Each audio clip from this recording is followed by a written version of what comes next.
Alright, Jane heads. This is my review of Teenage Sex and Death at Camp Miasma. This is a new movie by Jane Schoenbrun. I've already reviewed Jane Schoenbrun on this channel before, and they have a busy year ahead of them. Not only is this movie coming out, but they also have their first novel, which I'm going to be reviewing very soon. It comes out in October. But this here is their third major film. It premiered at the Un Certain Regard section at the Cannes Film Festival, where it took home the Queer Palm. We're in this new vanguard of trans filmmakers.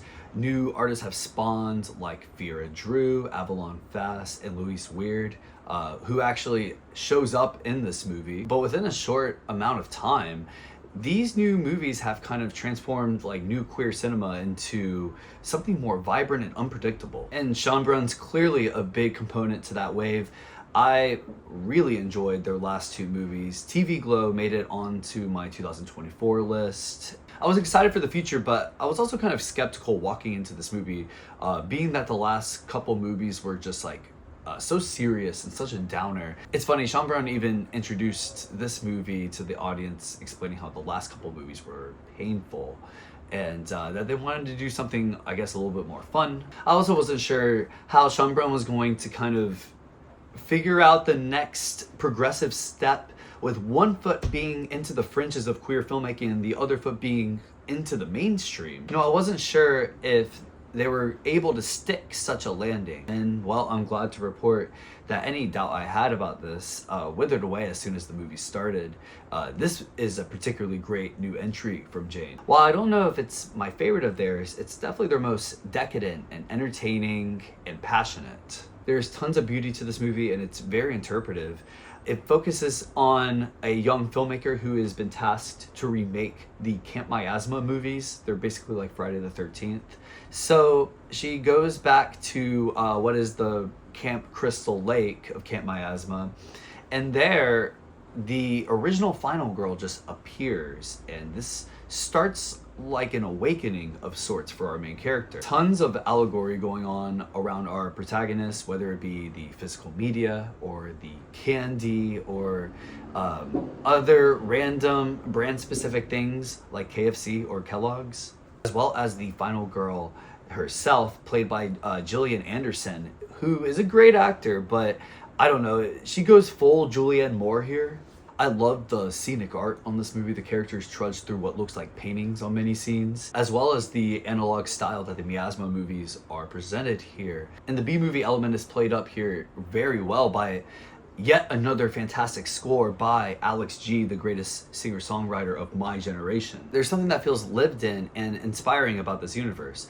The gore on this movie is awesome. And the tension building moments are too, which bravo for Jane, because really this is their first more traditional horror movie, even though there is nothing traditional about this. This movie even opens with like a found footage riff of some sorts.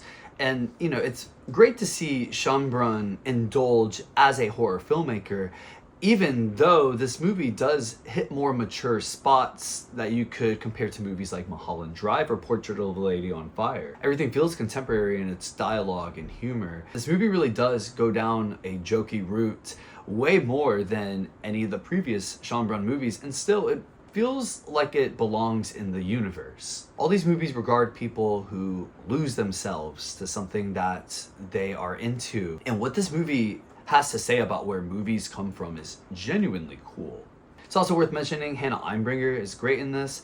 I've never seen her on anything, I don't think.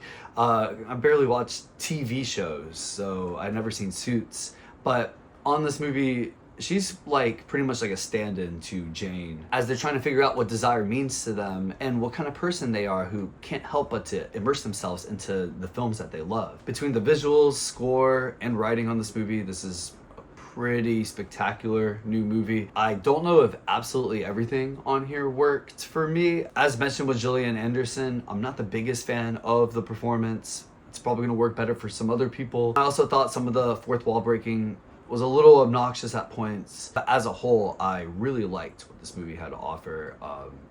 Yeah, Jane's cooking with fire. I give this an 8.4. Teenage Sex and Death at Camp Miasma is in select theaters now. It is going to be in theaters everywhere soon. It's released by MUBI. Thank you for watching. You caught me in a dress shirt and a tie, and it's because things are getting pretty serious. I owe $300,000 in child support. Do you have any idea how difficult it is living in New York City, paying for New York City rent, and having to figure out this debt all for some kid? You might be thinking, Doublemint, why don't you just get some day job? You don't think I've already tried? My attention span is shot. It only works for a movie that I'm into or a book that I'm into. I'm gonna continue like churning out the good recs. I'm gonna tell you what's dope in theaters. I'm gonna tell you what's available in the bookstores now. Like, I don't wanna say any names, but like back in 2024, when all these YouTube reviewers were reviewing like in Conclave, Venom: The Last Dance, I was reviewing Rachel Ormond. Let's keep it a band. Like and subscribe to Doublemint Variety. I'm gonna keep it pushing. There's more to come. Thank you guys again for watching.